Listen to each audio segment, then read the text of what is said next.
Ab und zu veranstalte ich ja am Sonntag eine Fragerunde. Und es gibt bestimmte Fragen, oder sagen wir mal eine bestimmte Art von Fragen, die kommt immer wieder. Das sind Fragen in der Art, wie schaffe ich es, 5-mal am Tag zu beten? Oder wie schaffe ich es, regelmäßig den Koran zu lesen? Wie schaffe ich es, mich von Sünden fernzuhalten? Wie schaffe ich es, mich für Gutes zu motivieren? Wie schaffe ich es, mein Ego zu erziehen?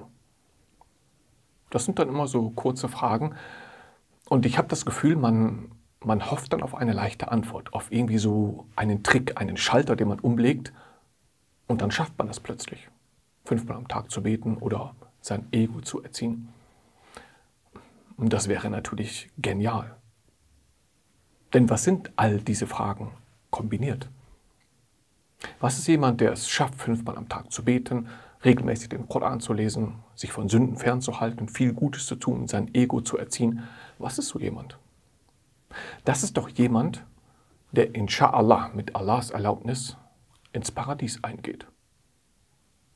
Also wäre das doch wunderbar, wenn man für all diese Dinge so einen Schalter hätte, einen Trick, und dann könnte man einfach diesen Schalter bedienen und man würde das alles umsetzen. Das heißt, man würde quasi einfach so durch das Umlegen einiger Schalter ins Paradies kommen.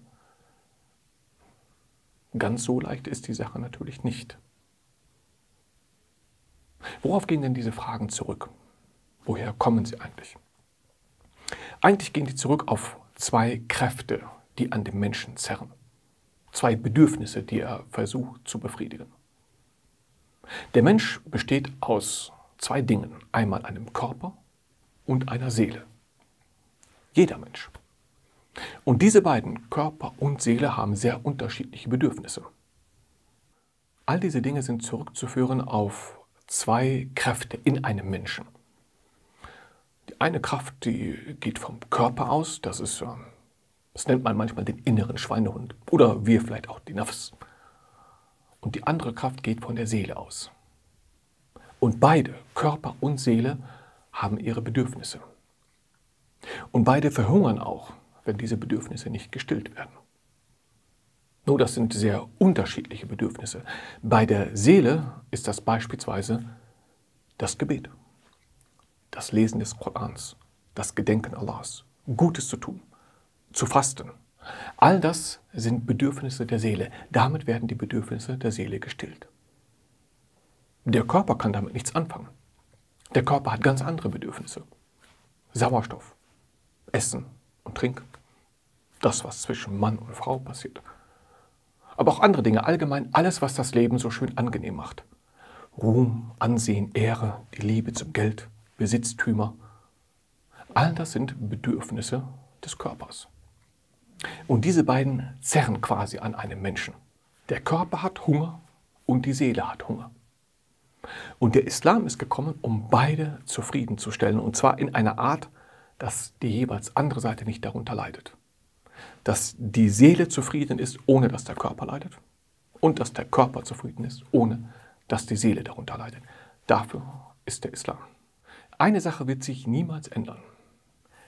Dein Körper wird dich immer in eine bestimmte Richtung ziehen. Das ist so. Du bist einfach so geschaffen. Das wird sich nicht ändern, das kannst du auch nicht einfach mit einem Schalter abbestellen. Und je mehr du dem nachgibst, desto stärker wird dieser Drang.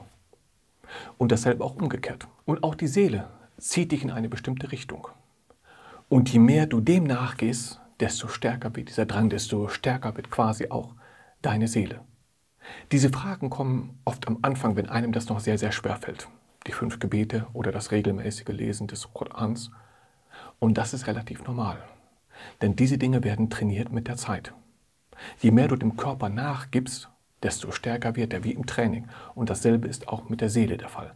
Ich kann mich noch daran erinnern, wie ich vor Jahren zum ersten Mal seit, ich weiß nicht wie lange, auf ein Trimmrad gestiegen bin. Nach 10 Minuten dachte ich, ich falle um. Aber beim 2., beim 3. Mal, da war es schon erheblich leichter. Und genauso sind all diese Dinge, die sind am Anfang schwer.